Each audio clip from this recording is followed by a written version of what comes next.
Hello friends, welcome back to cricket news updates. Rohit Sharma Virat কোহলির iconic MCG innings সম্পর্কে একটি বড় বক্তব্য দিয়েছেন। হ্যাঁ বন্ধুরা, 2022 বিশ্বকাপে পাকিস্তান দলের বিরুদ্ধে বিরাট কোহলির সেই ইনিংসটি কেউ ভুলতে পারবে না। বিশেষ করে হারিস রউফের ওভারে তিনি যে শটটি খেলেছিলেন, যা সেরা শট বলে বিবেচিত হয়। রোহিত শর্মা তার দৃষ্টিকোণ থেকে গল্পটিও বলেছেন।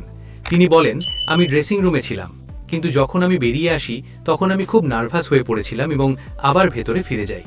আমি নার্ভাস এবং অসহায় বোধ করছিলাম, কারণ সেই পরিস্থিতিতে আমি কিছুই করতে পারিনি এবং বিরাট কোহলি সেই সময় একটি অন্ধ ইনিংস খেলেছিলেন।